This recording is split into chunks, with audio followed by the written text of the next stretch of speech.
आदाब नाजरीन, मैं मोहम्मद दस्तगीर, आप देख रहे हैं टीएसएन न्यूज। आप सबका खैर मकदम है टीएसएन न्यूज़ पर। Mailardevpally division BJP corporator candidate Tokala Srinivas Reddy को जिताने के लिए गोशा महल एमएलए राजा सिंह ने मैलारदेवपल्ली के इलाके में रोड शो किया। भारत माता की, भारत माता की जय श्री राम। आज मैलारदेवपल्ली डिवीजन, इस डिवीजन से हमारे श्रीनिवास रेड्डी जी निरंतर आपकी सेवा करते आए हैं और सिटिंग कॉर्पोरेटर है। इन्होंने करप्शन का विरोध किया, इसलिए इनको बाहर कर दिया गया। श्रीनिवास रेड्डी जी ने सचमुच में अगर कोई पार्टी है वो है भारतीय जनता पार्टी, जो नीति निजायती से आगे बढ़ती है। इतनी अच्छी भावना जो भारतीय जनता पार्टी के जो कैंडिडेट बने हैं, मैं हमारे श्रीनिवास जी को हृदय से धन्यवाद करता हूं। साथ ही साथ मैलारदेवपल्ली के सभी मेरे भाई बंधुओं से यही निवेदन करना चाहता हूं कि अब की बार बीजेपी का कॉर्पोरेटर हमारे श्रीनिवास जी को फिर से आपको जिताना है, ये आपके हाथ में। आज म्युनिसिपल कॉर्पोरेशन चुनाव चल रहे हैं, लेकिन वातावरण तो इतना भयंकर ये लोग बना दिए कि जैसे स्टेट इलेक्शन चल रहे हैं। और एक तरफ बेटा तो दूसरी तरफ बाप, यानी केसीआर और केटीआर। तेलंगाना में दूसरा कोई नेता नहीं है। बाप बेटे को प्रोजेक्ट करता है और बेटा बाप को प्रोजेक्ट करता है, यही टीआरएस गवर्नमेंट है। आज मैं सभी मेरे भाई बंधुओं को बस यही कहना चाहूंगा कि जो आपके साथ खड़ा रहेगा, जो आपके सुख दुख में खड़े रहेगा, ऐसे नेता को आप जिताइए। हमारे श्रीनिवास रेड्डी जी को आप जिताइए और कमल के निशान को आप वोट दीजिए। ये मैं आप सबसे निवेदन करना चाहता हूँ। मुस्लिम बहनें हैं और शायद कहीं ना कहीं मेरे मुस्लिम भाई भी मेरी बात सुन रहे होंगे। मैं आपको यही कहना चाहूंगा कि आज ओल्ड सिटी का विकास क्यों नहीं हुआ, यह मुसलमानों को सोचने की आवश्यकता है। यह मैलारदेवपल्ली डिवीजन के लोगों को सोचने की आवश्यकता है कि क्यों विकास नहीं हुआ। बरसात क्या गिरी, ओल्ड सिटी में कई ऐसे मकान हैं जो आज भी डूबे हुए हैं, कई मकान टूट गए, कई गाड़ियां बह गई। एक परिवार पानी में बहकर मर गया जिसमें छोटी सी बच्ची और बच्चे भी थे। कभी एमआईएम वालों ने, कभी टीआरएस के लोगों ने उनका कभी दुख दर्द उनका नहीं सुना। जिन जिन के घर टूट गए, उन मकानों के बारे में कभी नहीं सोचा। आज कितना की पानी भरा हुआ है, कॉलोनी डूब चुकी है। वो पानी को किस तरह से निकाले और वहां के लोगों को हम किस तरह से बसाए, ये लोग विचार नहीं कर रहे। लेकिन महाराष्ट्र में लड़ाएंगे चुनाव एमआईएम वाले, बिहार में चुनाव लड़ेंगे, वो स्टेट ये स्टेट, हर जगह चुनाव लड़ेंगे। अरे पहले घर के चिराग को तो बचा लो, पहले घर के हमारे मुस्लिम भाई बंधुओं को तो तुम बचा लो, बाद में बिहार में जाना चुनाव लड़ने के लिए। यहाँ पर कई ऐसे भाई बंधु हैं जो एमआईएम को वोट डालेंगे। अगर आप सोचते हैं तो आप अपने आप को धोखा दे रहे हैं, क्योंकि एमआईएम को वोट टीआरएस को वोट जाएगा, टीआरएस का वोट एमआईएम को जाएगा, क्योंकि ये दोनों एक ही है। ये आपको सोचना है कि आपको विकास चाहिए या विकास के नाम पर धोखा चाहिए, ये आपको सोचना है। మీకు డెవలప్మెంట్ కావాలా లేక ఈ కరప్షన్ కొడుకులు కావాలా, అది మీ చేతిలో ఉంది। ఎట్లాంటి వ్యక్తులు మీకు కావాలి? समय बहुत कम है, कल लास्ट दिन प्रचार का, उसके बाद में 1 तारीख के दिन पोलिंग है। मैं यहाँ पर बहुत सारे मेरे युवा कार्यकर्ता है, श्रीनिवास रेड्डी जी खड़े हैं, लेकिन इनको जिताने की जिम्मेदारी आप सबकी बनती है। से चुनाव लड़ना चाहते हैं और तुम कहते हैं कि कम्युनल वातावरण फैलाने का प्रयत्न बीजेपी वाले कर रहे हैं, जाके डीजीपी को कंप्लेंट देते हैं। अरे कम्युनल वातावरण कभी बीजेपी फैलाने की कभी सोच नहीं रखी। बीजेपी हमेशा यही सोचती है कि सब लोग मिलजुल कर रहो, सबका साथ और सबका विकास सोचने वाली भारतीय जनता पार्टी है। ये कभी लड़ाने की सोच नहीं रखती, लेकिन लड़ाने की सोच कौन रखते हैं? जिनकी स्टीयरिंग तुम लोग जिसके हाथ में दी दी।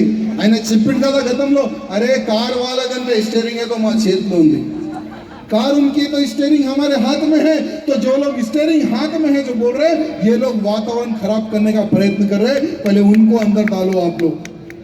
हम लड़ने की विचार नहीं रखते, हमारे में विचार ही नहीं है, हम तो सिर्फ विकास चाहते हैं, सबको जोड़ना चाहते हैं, ये हमारी सोच है।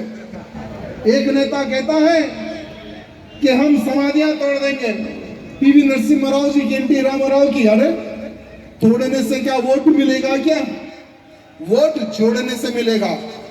जिनका घर टूटा है उनका घर बनाने से वोट मिलेगा, जिनका सामान पानी में बह चुका है उनका सामान दिलाने से वोट मिलेगा, जिनके कपड़े, जिनके किताब, जो कुछ पानी में बह गया वो चीज दिलाने से वोट मिलेगा। किसी की समाधि तोड़ने से तुम्हें वोट नहीं मिलेगा, ये बात रखना एमआईएम के नेता है। और एमआईएम का एमएलए ये कहता है कि हमारे एरिया में करंट बिल मत बनो, टैक्स मत बनो, वाटर बिल मत बनो, कोई भी अगर पूछने आता उसको हम देख लेंगे। तो आज मैं यहाँ से सबसे पूछना चाहूंगा, आप लोग करंट का बिल बनते हैं, लाइट बिल बनते हैं, टैक्स भी बनते हैं, हमारे टैक्स के पैसों से ये एमआईएम को पाल रही टीआरएस, हमारे टैक्स के पैसों से। आपको याद होगा कि पानी गिरा, 10-10 हजार रुपए बांटे। मैं यहाँ पर पूछना चाहूंगा कि कितने लोगों को 10-10 हजार रुपए मिले? यहाँ कर जो हमारे विधायक जी हैं, जो एमएलए उन्नर का हमारा प्रकाश अन्ना 60 గజాల మీ అందరికి భూమి ఇస్తా అని మొత్తం ల్యాండ్ మొత్తం కబ్జా చేసుకుంది. ఈ ఒక్క ల్యాండ్ కాదు, ఆయన నియోజకవర్గంలో, రాజేంద్ర నగర్ నియోజకవర్గంలో ఎక్కడెక్కడ గవర్నమెంట్ ల్యాండ్ ఉంటే అక్కడ గవర్నమెంట్ ల్యాండ్ కబ్జా చేసి స్వాహా చేసి పాపం. ఎక్కడ ల్యాండ్ కనబడితే అక్కడ ఫస్ట్ గుడిసెలు వేయాలి, కబ్జా పెట్టాలి, మళ్ళీ అమ్మేసేయాలి. ఇది అన్న ప్లానింగ్ ఉంటుంది. అరే నువ్వు కనీసం కబ్జా చేసి పేద ప్రజలకి ఇస్తే ఒక మంచిగా ఒక అర్థం ఉండేది, నీ కూడా ప్రజలు యాద పెట్టుకోండి. కానీ నువ్వు కబ్జా చేసుకున్నావు, మొత్తం ల్యాండ్ అమ్మేసుకున్నావు, కోట్ల రూపాయలు దోసుకున్నావు. ऐसे क्या विधायक का जो कैंडिडेट है ఆయన తమ్ముడే కదా, అట్లాంటి వ్యక్తికి మళ్ళీ మీరు గెలిపిస్తారా అది మీ చేతిలో ఉంది. ऐसे व्यक्ति को क्या आप जिताएंगे क्या नहीं जिताएंगे, आपके हाथ में है. इसलिए जो आपके सुख दुख में अन्ना खड़े रहते हैं, इनको आप वोट डालकर जिताने की जिम्मेदारी आप सबकी है. साथ ही साथ इलेक्शन के समय पर ये कहते हैं कि एमआईएम और टीआरएस की कोई दोस्ती नहीं है, लेकिन आपको कहना चाहूंगा ये एक ही थाली के दो चट्टे और बट्टे हैं. साथ में मिलकर लूटते हैं, साथ में मिलकर खाते हैं, साथ में मिलकर सब करते हैं. इलेक्शन आते ही ఆయన ఎవరు నేను ఎవరు, ఆయన వేరే पार्टी मैं वेरा पार्टी, वो दूसरी पार्टी हमारी तीसरी पार्टी, हम तो अलग अलग है. ఇట్లాంటి ప్రజలకి వీళ్ళు మోసం చేస్తారు, ప్రజలకు ये लोग धोखा देते जनता को. आज ये लोग कह रहे हैं कि एमआईएम से हमारा कोई वास्ता नहीं है, लेकिन आज हजारों करोड़ों रुपए एमआईएम को देकर ये लोग बैठे सो डेवलपमेंट के नाम पर. करना चाहता हूं कि ये टीआरएस के चक्कर में और एमआईएम के चक्कर में ना आए और अपना वोट जाया ना करे, क्योंकि आपके साथ भारतीय जनता पार्टी खड़ी हुई है. प्रधानमंत्री मोदी जी आपके साथ खड़ा हुआ है, आपका भाई, आपका बेटा, आपका दोस्त बनकर. आज पुराने शहर हमारे बाप का अड्डा कहते हैं एमआईएम वाले, इनके बाप का अड्डा नहीं है पुराना शहर, ये आपका अड्डा है पुराना शहर.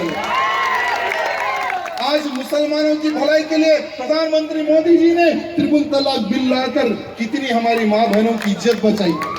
आप सोच सकते हैं, एक व्यक्ति एक शादी करता है, उसको समझ में नहीं आता, तलाक तलाक तलाक खत्म, फिर वो हमारी बहन कहाँ जाएगी, फिर वो हमारी बेटी कहाँ जाएगी. लेकिन मोदी जी ने सोचा, लाखों लोग मोदी जी को पत्र लिखे हमारी बहन बेटियों ने कि मोदी जी हमारी रक्षा करने का जिम्मेवारी आपकी है, ट्रिपल तलाक पे बिल लेकर आओ. लाखों लोग पत्र लिखे, लाखों लोगों ने मेल किया, तब जाकर मोदी जी ने कि हाँ हमारी मुस्लिम बहन बेटियों की इज्जत मुझे बचाना है और ट्रिपल तलाक पर बिल लाना है. उतनी अच्छी सोच रखकर आज ट्रिपल तलाक पर बिल लेकर आए. आपको पता है कि आज कोई भी तलाक देने के लिए मोदी जी को याद कर रहा है कि अगर तलाक दूंगा तो मैं जेल को जाऊंगा. आज 90% तलाक के केसेस खत्म हो चुके हैं. 90%। तो मुसलमान मेरी बहन बेटियों का भला हुआ या नहीं हुआ, मैं पूछना चाहता हूँ। भला हुआ ना? तो ऐसी सोच रखने वाले हमारे मोदी जी है। तो मैं आप सबसे निवेदन करना चाहता हूँ, आपका वोट हमारे श्रीनिवास रेड्डी जी को जिताने का काम आपका है या नहीं है? श्रीनिवास रेड्डी जी, आप 100% जीतेंगे। आप फर्स्ट टाइम भी जीते और सेकंड टाइम भी जीतेंगे। मैं आपको आश्वासन देना चाहूंगा। और मैं कार्यकर्ताओं को कहना चाहूंगा, భయపడే టిఆర్ఎస్ వాళ్ళు ఉన్నారు, బీజేపీ వాళ్ళు గారు చూస్తే ఉచ్చపడాలి. బీజేపీ కార్యకర్తలు భయపడే వ్యక్తి లేరు. ఒక మాట యాద్ పెట్టుకోవాలి. ప్రతి ఒక్క బీజేపీ కార్యకర్త ఎంబడి నేనున్నా, మీకు ఎవరైనా చేయి పెడితే కూడా ఆయన భాషలో ఆయనకి జవాబు ఇవ్వండి. చెప్పుతోని జవాబు ఇవ్వండి, చేయితోని జవాబు ఇవ్వండి, కాలుతోని జవాబు ఇవ్వండి. ఎందుకంటే ఇవాళ మీ ఎంబడి మోదీ గారు ఉన్నారు, అమిత్ షా గారు ఉన్నారు, మేమున్నాం, యోగి గారు ఇవాళ వస్తున్నారు. వాళ్ళ అయ్యా పెద్ద అయ్యా మోదీ గారు అంటే చిన్న అయ్యా యోగి గారు. నేనైతే వాళ్ళు భావనే కదా, తెలుసు కదా. అందుకోసం కార్యకర్తలకి చెప్తున్నా, భయపడొద్దమ్మా. ఎవరైనా ఏదైనా చెప్తే ఆయనకి డైరెక్ట్ జవాబు ఇవ్వండి. మనం ఎవరు? మనం పులి ఒక్కడి పోతుంది, కుక్కలు. అందుకోసం మనలో ఉన్న పులిని బయటికి తీసుకొని రావాలి. ఎవరైనా మనకు వార్నింగ్ ఇస్తే ఆయన భాషలో ఆయనకి వార్నింగ్ ఇవ్వాలని నేను అందరికీ చెప్తున్నాను. ధన్యవాదం. జై శ్రీరామ్.